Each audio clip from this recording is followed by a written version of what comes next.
आइए जानते हैं आज की कुछ प्रमुख अंतर्राष्ट्रीय खबरों को। पहले एक नजर आज की हेडलाइंस पर। राहुल बोले अब मेरा रोल वही तय करेंगे। बीजेपी विधायक का लक्ष्मी हनुमान पर विवादित बयान।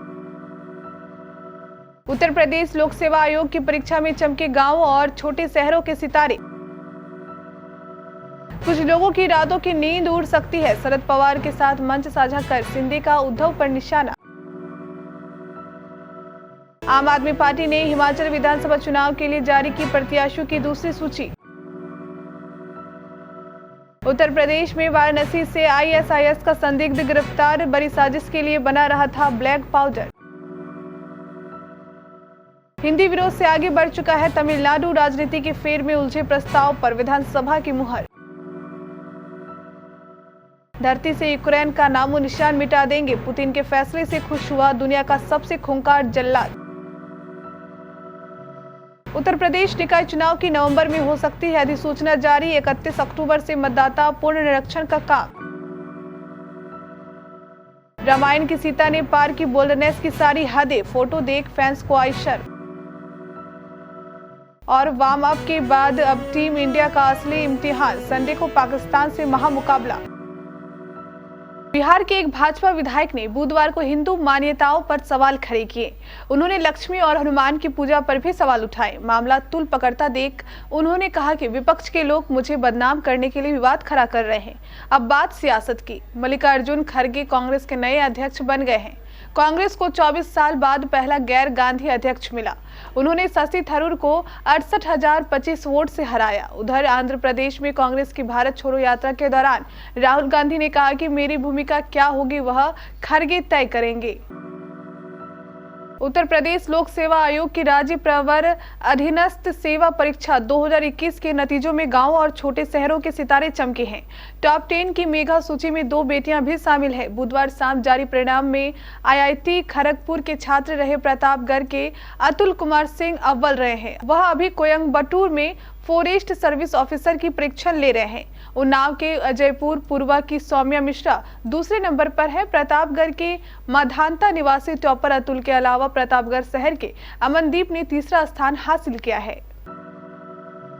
मुंबई क्रिकेट संघ चुनाव की पूर्व संध्या पर आयोजित एक विशेष रात्रि भोज में महाराष्ट्र के मुख्यमंत्री एकनाथ शिंदे, डिप्टी सीएम देवेंद्र फडणवीस और भाजपा नेता आशीष सोलार ने राष्ट्रवादी कांग्रेस पार्टी के अध्यक्ष शरद पवार के साथ मंच साझा किया।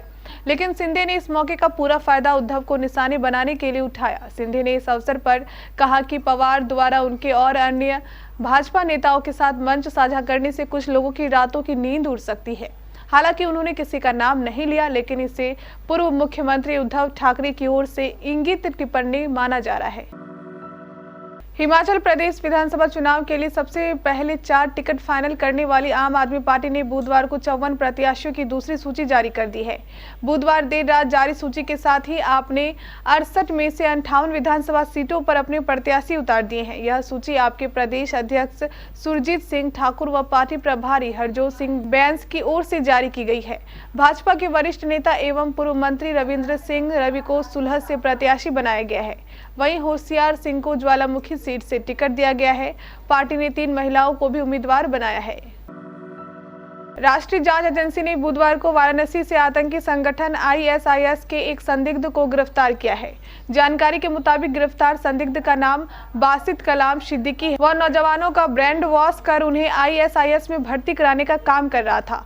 एक अधिकारी ने जानकारी देते हुए बताया कि सिद्दीकी आईएसआईएस के हैंडलर के साथ संपर्क में था और वॉयस ऑफ खुरासान पत्रिका के माध्यम से आईएसआईएस का प्रोपेगेंडा चला रहा था। एनआईए के प्रवक्ता ने बताया अफगानिस्तान में स्थित अपने आईएसआईएस आकाओं के निर्देश पर वह एक विस्फोटक ब्लैक पाउडर बनाने की कोशिश कर रहा था। साथ ही वह आईईडी बनाने के लिए उपयोग किए जाने वाले अन्य घातक रासायनिक पदार्थों के उपयोग की भी जानकारी ले रहा था।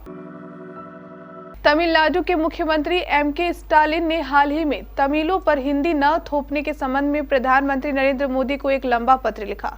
तमिलनाडु विधानसभा ने हिंदी थोपे जाने के खिलाफ मंगलवार को एक प्रस्ताव भी पारित किया और केंद्र से संसदीय समिति की रिपोर्ट लागू नहीं करने का अनुरोध किया।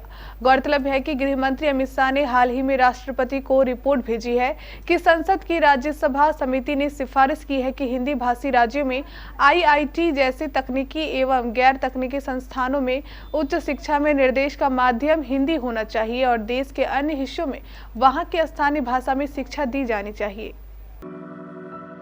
रूसी राष्ट्रपति व्लादिमीर पुतिन ने यूक्रेन के कब्जाए गए 4 क्षेत्रों में मार्शल लॉ लगा दिया है।